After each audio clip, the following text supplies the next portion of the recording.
What's up, everybody? It's me, Alex. As most people know, BlackCircus. So when people like walk up to me, they're like, "Are you BlackCircus?" I'm like, "Oh, I say my name in the videos, but that's okay. You don't know me. It's fine. I'm no one special. I'm not popular or anything." What's up? You snapping? You Snapchat? Hell yeah! I did my makeup just right. So I am done with AMDA. I put it in my last video. I don't know if anybody saw it. It doesn't matter, actually. So I'm just gonna go back and do a backtrack of the things that happened in third semester. So let's just start from the beginning, and then if I have time and I'm not going like so far with the time of the video, I'll keep going to fourth semester, which was really simple stuff for fourth semester. I can't even really remember it. That's how simple it was. It's like, okay. So third semester we had advanced scene study, and oh my goodness. Oh, for Musifier. The teacher was cool. He was funny. He was funny. He was funny. Like, we just had a good time laughing at him. With him as well, but mostly at him.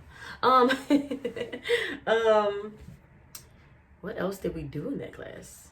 Oh, we did scenes. I had this scene with my friend Chris from Much to Do About Nothing. Oh, and I love that play. Okay, I love that play. I think that play made me emotional. Like, my auntie made me go see it a while ago in Alabama at some point when I was younger, and I like cried through the whole thing. So I was like, oh my God, they love each other, but they just keep fighting it, and they don't know, and now they're playing this joke and it's not funny. Like, anyway, so I feel like that made me the emotional creature that I am. But yeah, we did that. I don't really remember anything else. A scene study is what it sounds like. You get these scenes or these monologues, you study it, you do it, period. Okay, next. Sorry, I got my computer, as you guys know. I always gotta have it handy because I can't remember nothing. I'm getting old. So our second class was acting for the camera too. We did we picked out scenes, or he gave us a scene, and we just kind of worked how we would like act the scene out. What choices would we make? This is why I don't like gloss. Stuff gets stuck to it. Anyway, so he picked out a scene, and then we eventually picked scenes, and then we had this big 4 project, which I loved. I wish we had the footage for it. Not to like put out like professionally, but just to like put on, your little Instagram page, where me and 3 of my other coworkers, classmates, we did the scene from girls trip, like right when they got to New Orleans, and the right before the girl came and was like, can we get a picture? Can we get a picture? We did that scene, and we really thoroughly enjoyed that. Like, it really made me feel like, man, I can't wait to do this on set, because I really love doing this. And we had to stop and continue and do it over and get coverage on like each other, like every person, and I freaking loved it. Doing that in the moment stuff, like what we're really gonna do out in the real world, that made that class really exciting, like made it worth it, right? Okay, so let's see if I can remember the next one. Oh my God. Voice VPS. Guys, let me tell you about this class. I completely hated the last voice and speech class. It was like we had to learn freaking IPA, which is like, you know how you look in the dictionary and you see the like weird symbols of like letters and stuff like right next to the word? That's what we learned. We learned how to write those symbols and how to like basically write sound. That is exactly what that is. We had to write sound, guys. It was horrid. I completely couldn't stand it. It got on my nerves so bad. I had a stage combat, because we got to choose our class, our like elective kind of, and you could pick like, I want to say choir, but I think it was singing for the actor or something like that. But basically it was a choir. I heard from my like classmates. So yikes to that. This is the class that I thought was the most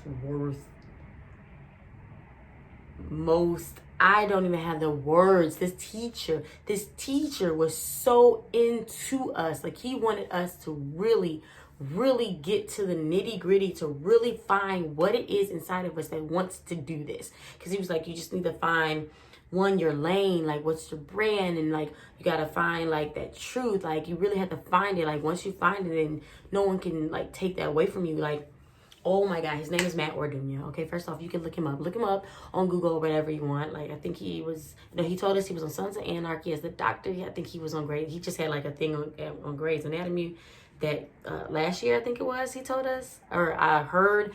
Either way, Matt Orduña, because some of our teachers, like most of our teachers have worked in the field. Like maybe not some crazy, like real famous stuff, but they have been on TV. Okay, like I'm gonna talk about him later. He was on freaking Everybody Hates Chris.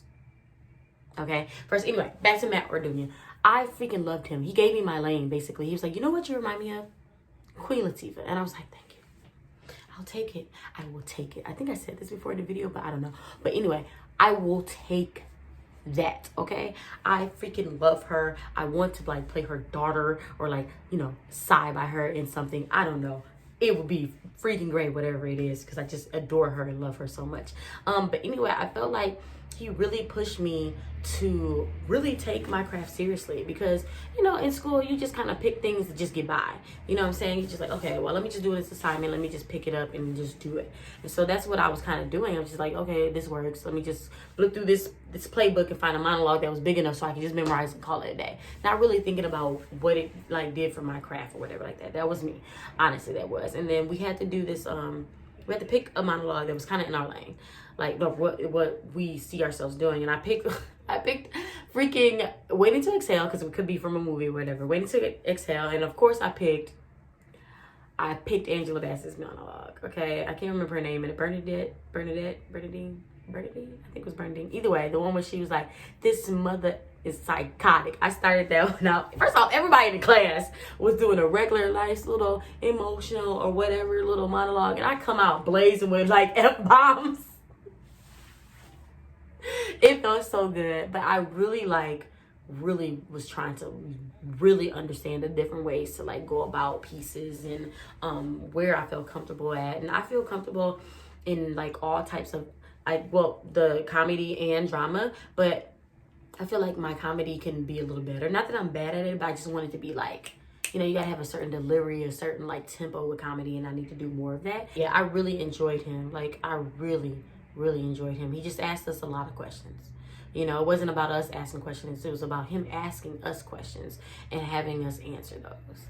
And sometimes he didn't want to answer. He just wanted you to question your own self. And I really enjoyed his class. I really enjoyed him as a person. Like, I will support him forever, because he was just one of those teachers that really wanted to make sure that you were sure that this is something you wanted to do. And you need to start thinking about your talent, your craft. You need to hone in on that. You need to really think about it. So I really enjoyed him. I spent like 20 minutes on him.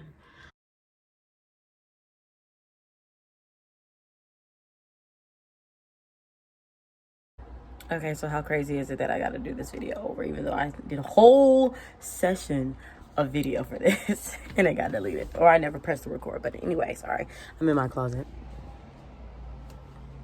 Maybe I'll do a room tour when I get the rest of my closet. Okay, not bath towel. Anyway, so this third class that I was trying to talk to you about was code reads. It was code reads, and it crazy.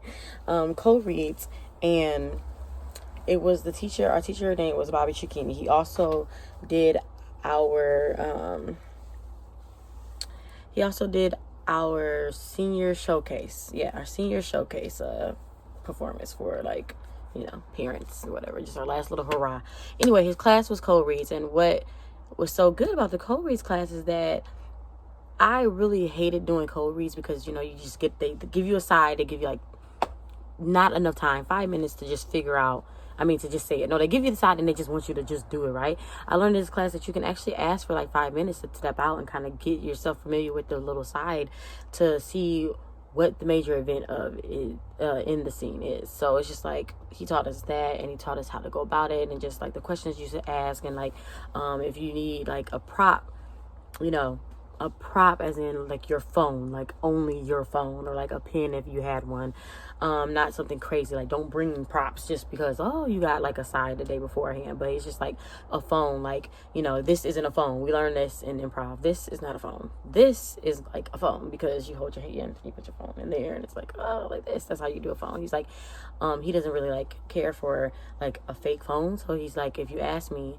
you know, can I use my phone as a prop, then you can do that in the audition room as well. Like maybe even like a notebook or a pencil or something like that, you know, something that's not, you don't have to go all the way out the room to get, you know what I'm saying? So he told us that. He also was like explaining the fact that if you don't know how to say something in your audition, ask the casting director, ask whoever else is there to figure out how to say it, you know. Or if you do get that time in the hallway, you know, look it up. He's my little baby. He's so crazy. But yeah, cold reads was a good class, because I definitely was not confident at all in cold reads at all. Like, I hated cold reads. It was like very intimidating for me. I just felt like I couldn't get into the scene, because I'm one of those actors, like, I am a dramatic actor, and I really get into my scenes. Like, I will cry if I feel that connected to my my piece and stuff like that. Like, I don't mind crying, I don't mind being vulnerable and nothing like that. I really just felt really intimidated by a dramatic scene, or just any scene in general, that I didn't have enough time to like study and research and do character building or anything like that. But that extra 5 minutes that you get, if they give you 5 minutes, you can do so much in that time. Like, you just find really what the real event is, you know what I'm saying? And just go from there, you know? Yeah, I really enjoyed him. He was in Everybody Hates Chris. He's from Detroit. I think he said he was from Detroit. Yeah, I think he's from Detroit. And I thought that was cool, because I'm from Detroit, obviously. And I just really thoroughly enjoyed him and his take on acting and his just everything. Like, career prep, we had it with Adam Silver, and this was one of them classes again that you ask the questions, because this is a class where you ask all the questions that you have about the industry that you don't know, that your teachers haven't told you since you've been in AMDA and in school. And he just told us, he got us right with everything, like things like taxes, and like we got our headshots put together. Give me a second.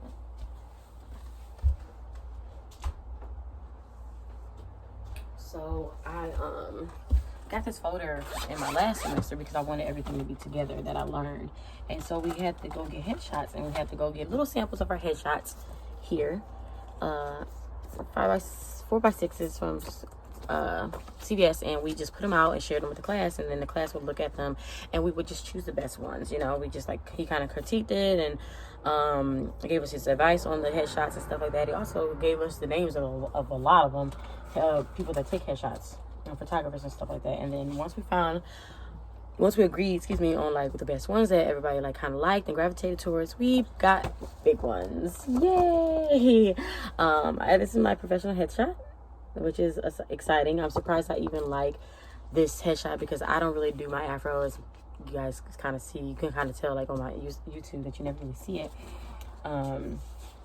But this is my professional headshot. And also in the class, we learned how to do this. My actor's resume. And he was stressing to the point that your like acting resume may not have a lot of stuff on it, because you're just going straight out of school, and not a lot of people like do a lot of things. And he also was stressing the fact that high school doesn't need to be on your resume. Like, that's too far away, like too long ago. Like, don't want high school stuff on there. But we do have, like, I do have some of my theater stuff from college, and then a short film that I was in. But he was stressing the importance of, like, it's okay if you don't have a lot, because your training is on there. And you can see that's all my training right there. And then this right here is stressing this as well. Don't put nothing down here in your special skills that you can't really do. Because what happens is, if you go in for an interview and they're like, oh, you can sing, it says. All right, well, could you go ahead and perform for us? So, yeah. Bless you. Sorry, that was my roommate and their little dog that they brought. But yeah, so the person that is interviewing you, like maybe at the agency or whatever, casting agent, may ask you to sing. And if you're not prepared with, I think the standard is like 16 bars, then girl, boy, don't put it on your resume, okay? In fourth semester, I'm probably talk about it next video. I put combat, but she asked if we are like certified. So that's also something you have to think about too as well. Which the spring is coming, so I think I might want to go back to school and get certified for stage combat because I really enjoy stage combat. But with the corona going on, don't know if that's actually going to be possible right now. Maybe they'll push it back, maybe they postpone it. Same word. Wow. But yeah, so that's that.